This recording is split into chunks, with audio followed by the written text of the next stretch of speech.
Aloha, sejam muito bem-vindos aqui ao canal da Quântica, quem vos fala é Selva Salerno, trazendo mais um vídeo falando sobre energia, frequência e vibração do nosso entorno para com a nossa energia. Ou seja, será que no nosso ambiente existe alguma forma de roubar a nossa energia psíquica, física ou espiritual? Ontem nós falamos um pouco sobre como a variação da luz, dos ruídos, dos locais externos, a exposição à natureza, ou a desorganização do ambiente onde você se encontra, como tudo isso pode afetar de forma positiva ou negativa a nossa psique, a nossa fisiologia. A gente falou um pouquinho também sobre o efeito placebo, atrelados a curas espirituais, certo?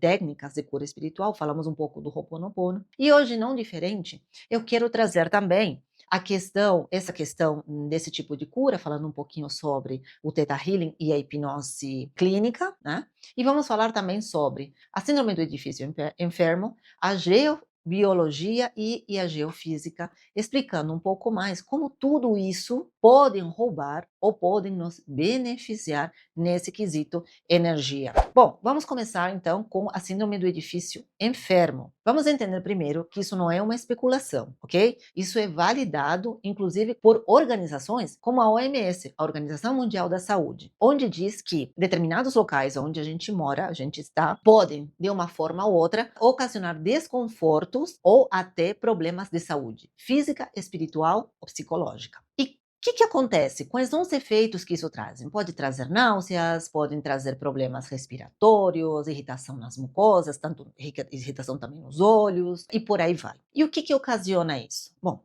ocasiona agentes biológicos, principalmente mofo e bactérias quando estão expostas a um sistema de climatização, como o ar-condicionado, como a ventilação. Então, pode-se trazer problemas respiratórios e baixar a nossa imunidade. Além disso, nós temos a questão dos compostos orgânicos voláteis, que provêm de a mobília, de móveis que são antigos, de materiais de baixa qualidade, onde o local foi levantado com esses materiais, ou até materiais de limpezas. Isso pode ocasionar, obviamente, esses desconfortos fisiológicos, causando determinadas alergias ou outros tipos de ações no nosso corpo físico. Temperatura e umidade inadequadas por conta do ambiente, podem também desregular a nossa temperatura corpórea, trazendo alguns problemas, obviamente. E como nós falamos ontem, iluminação deficiente e excesso de ruídos, né, superativam ou sobrecarregam o nosso córtex auditivo e o nosso córtex visual, provocando aí dores de cabeça, fadiga excessiva e falta de concentração. Portanto, locais onde você podem ter sim a síndrome do edifício enfermo, que na verdade é ocasionado por questões físicas e não questões psíquicas ou espirituais, mas que quando você se afasta desses lugares, obviamente a sua saúde volta ao normal, ok? Vamos entender que isso existe e é explicado pela ciência. Agora nós vamos para a geobiologia e a geofísica. A geofísica é a ciência que estuda os fenômenos do nosso planeta quanto aos campos magnéticos e ao subsolo. Muito bem, cientificamente, nós reconhecemos alguns fenômenos geológicos que podem afetar nossa energia, como, por exemplo, o gás radônio. O gás radônio é um gás expelido em áreas rochosas compostas por urânio, que podem ser inodor, incolor e são altamente nocivas para o ser humano. A exposição constante desse gás pode causar, inclusive, câncer no pulmão. Vamos entender que esse gás, ele produz um efeito ionizante, modificando o nosso DNA. A medição e a mitigação desse gás radônio faz parte, obviamente, da saúde pública. É muito importante entender tudo isso, porque o gás radônio ele é nocivo para o ser humano. E não se trata apenas de uma coisa mística, não. É de fato uma ação, é de fato algo reconhecido, um fenômeno reconhecido pela ciência.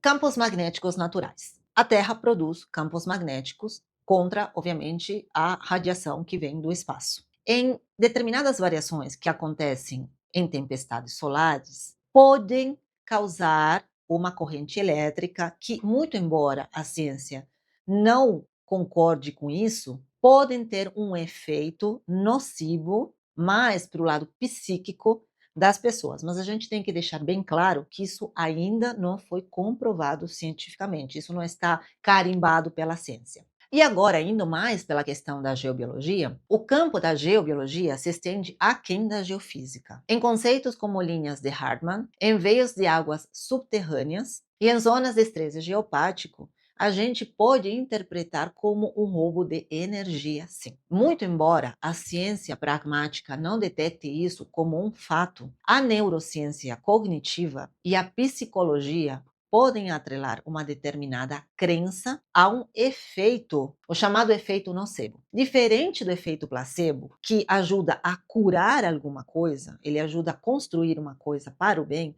o efeito nocebo é uma ideia de que alguma coisa possa vir nos afetar. Portanto, se uma pessoa acredita que o local está carregado ou que existe alguma energia nociva, o nosso cérebro interpreta isso como sendo possível. E aí você termina ativando as mesmas circuitarias da dor e do estresse. Então você ativa o HPA, você ativa a tua amígdala, o hipocampo e o córtex pré-frontal termina identificando isso como um fato. E isso se reflete no seu corpo, na sua mente ou até no seu espiritual. Ou seja, a percepção de um risco aparente pode se tornar sim um risco fisiológico. Muito embora nós tenhamos falado do Ho'oponopono ou de outras práticas espirituais que possam nos auxiliar, a ciência não entende esse tipo de energias e não valida isso de forma empírica. Mas os efeitos neurofisiológicos e cognitivos têm benefícios perante estas práticas. No caso do Theta Healing ele funciona onde você faz determinados processos em uma pessoa baixando as suas ondas de 4 a 8 Hz, que são as ondas tetas, onde a pessoa fica apta a perceber de uma forma mais certa, mais assertiva, um novo comando que você está impondo diante de alguma crença. O que isso quer dizer? Você baixa o fator crítico da pessoa, ou seja, você baixa o córtex pré-frontal, ele fica mais modulado, deixando com que você acesse determinadas crenças, com que você acesse o subconsciente, trazendo assim, desta forma, uma nova ideia e substituindo uma ideia anterior. Da mesma forma, acontece na hipnose clínica. A hipnose clínica, apesar dela ir muito mais profundo do que o Theta Healing, ele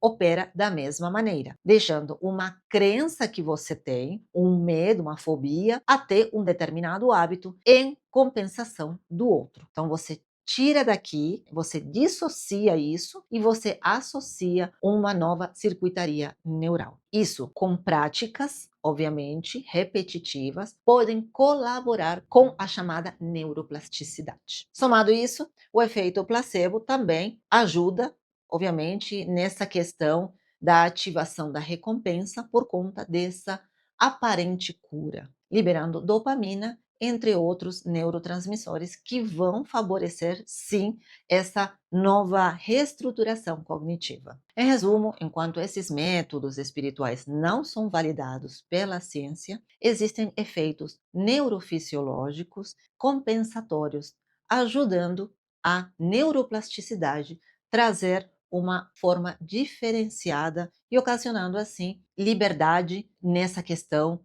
da energia pesada, nessa questão do desconforto biológico para muitas pessoas. Assim sendo, a neurociência é uma das únicas ciências que trazem, que validam, obviamente, as práticas espirituais como sendo um fator positivo para que as pessoas consigam reestruturar e reformular as suas crenças e, obviamente, seus paradigmas associados à saúde mental e também física, ok? Bom, nós falamos sobre como os efeitos do externo, né, do nosso entorno, podem interferir nessa nossa energia, porque a gente diz assim, esse local está carregado, essa pessoa está carregada, essas coisas estão carregadas, mas tudo sim, dependendo de como, pode ter uma explicação científica ou então de outra forma neurocientífica, porque sim, nós somos aquilo que acreditamos, nós somos aquilo que percebemos. E se nós percebemos que algo nos afeta de uma certa maneira e acreditamos nisso, é claro que isso vai se tornar realidade, principalmente no que condiz ao nosso corpo, à nossa mente e ao nosso espírito. Muito bem, eu fico por aqui, mas se você quer saber como tudo isso funciona, não somente do ambiente, como de outras questões, eu te faço um convite para a Jornada Sensorium. Se você quiser saber mais como você pode manipular determinados processos que estão aí dentro de você, para você manifestar uma vida melhor, então clica no link e conversa comigo. Eu estou aqui pronta para te atender. Combinado? Gratidão por estar aqui, um grande beijo no coração e a gente volta a se ver no próximo vídeo. Beijos! Aloha, até lá.